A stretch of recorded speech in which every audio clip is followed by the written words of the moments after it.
कभी कभी हम किसी जगह पर नहीं जाते, बल्कि वह जगह हमें बुलाती है। नमस्कार, जय श्री राम। मैं धीरेन्द्र मोहन त्रिपाठी और आप देख रहे हैं यथार्थ संवाद। अभी हाल के दिनों में हमारी मौजूदगी सुल्तानपुर के धोपाप में थी। धोपाप सुल्तानपुर जिले के लम्भुआ तहसील के अंतर्गत आता है।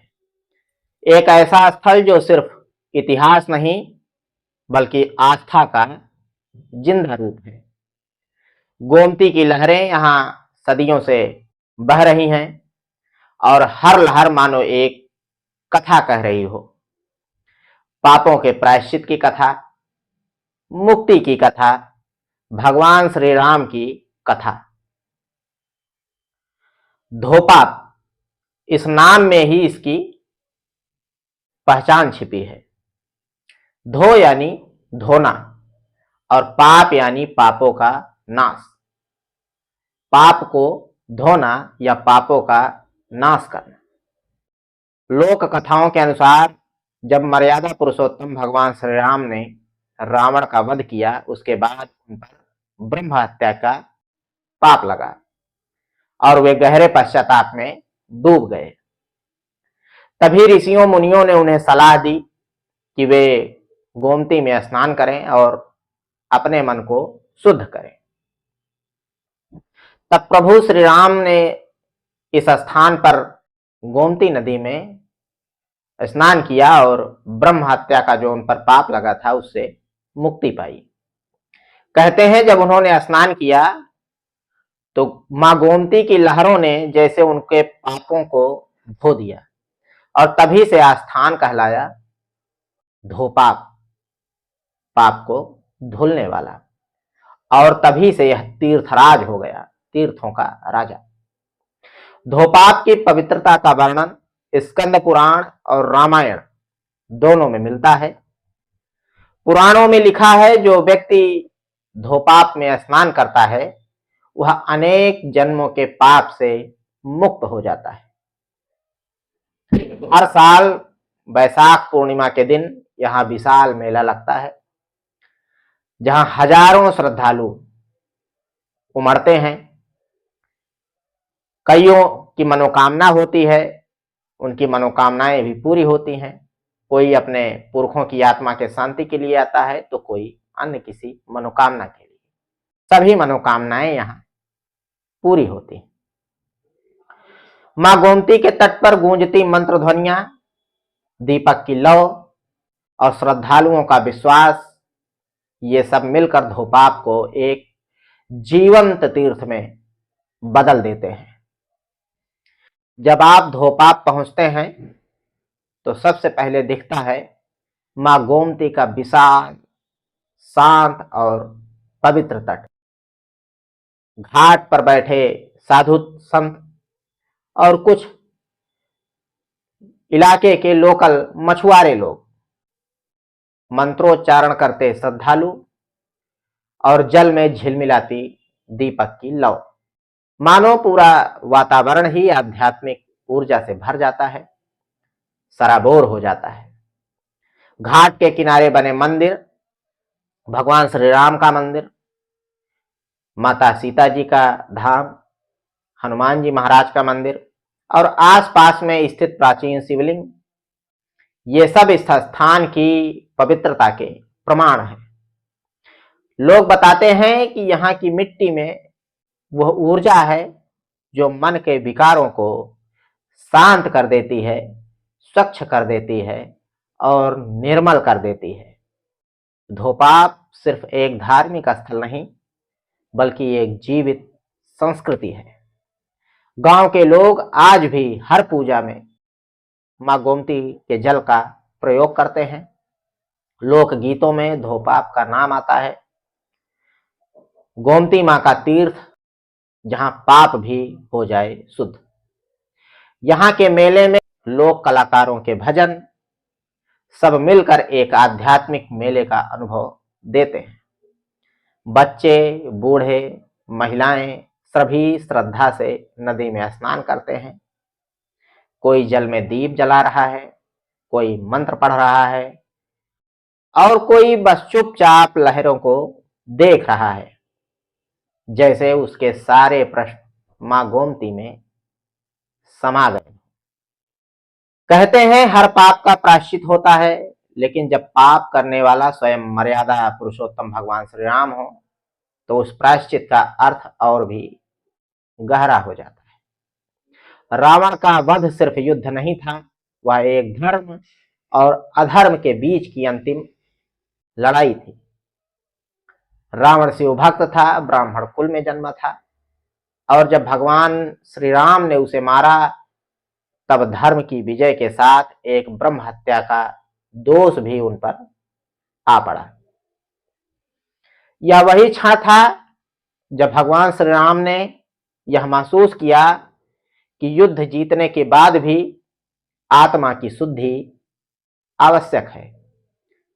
तभी महर्षि वशिष्ठ ने उन्हें निर्देश दिया कि हे राम, तुम गोमती के तट पर जाओ, वहां स्नान करके अपने मन को शुद्ध करो। भगवान श्री राम इसी धोपाप के स्थान पर आए। धोपाप का तट उस समय शांत था, हवा में चंदन और तुलसी की सुगंध फैली हुई थी।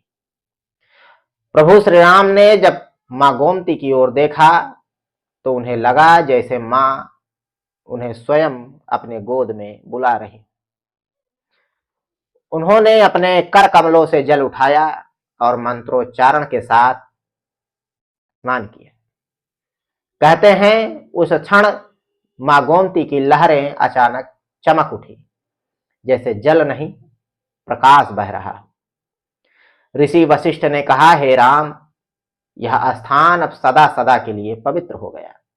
यहां स्नान करने वाला हर व्यक्ति तुम्हारी तरह अपने पापों से मुक्त हो जाएगा। तभी से यह स्थान धोपाप कहलाया, जहां ईश्वर ने स्वयं अपने पापों का प्रायश्चित किया। तीर्थराज धोपाप।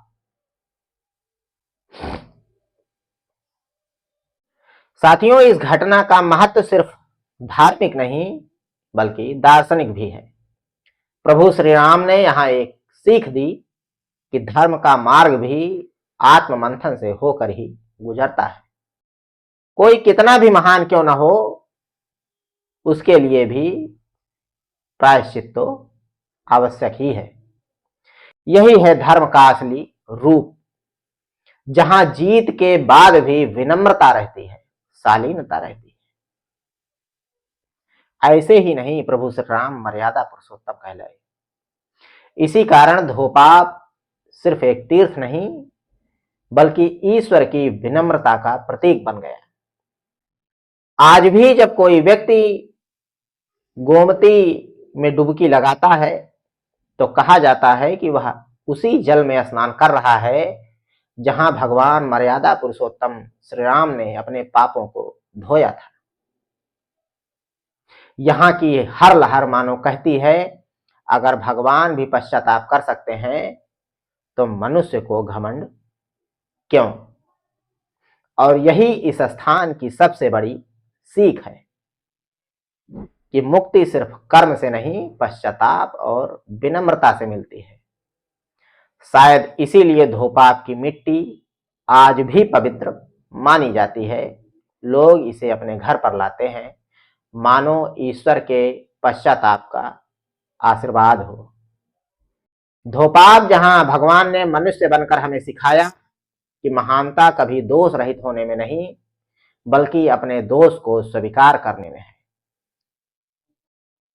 धोपाप आज भी उतना ही जीवंत है, लेकिन वक्त के साथ इसकी चुनौतियां भी बढ़ी हैं।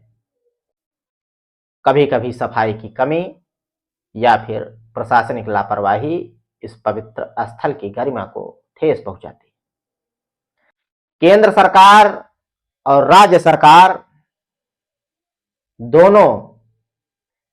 दोनों की ये मुख्य प्रोजेक्ट में ये शामिल है। यह स्थान राम वनगमन पथ में भी इस स्थान का नाम है। सरकार पूरी तरीके से प्रतिबद्ध है इस स्थान का विकास करने के लिए, लेकिन कुछ प्रशासनिक लापरवाही निचले स्तर पर सरकार के इस प्रोजेक्ट को चूना लगा रहे हैं।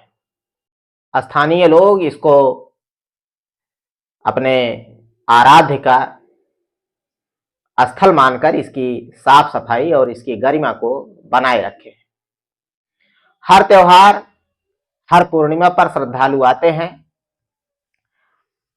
दीप जलाते हैं, दीपोत्सव होता है और इस जगह को वे जीवित रखते हैं। बताया जाता है कि ये आस्था सिर्फ मंदिरों में नहीं, लोगों के दिलों में भी बसती है। जब आप धोपाप के तट पर बैठते हैं तो आपको एहसास होता है कि यहाँ का समय जैसे रुक सा गया हो।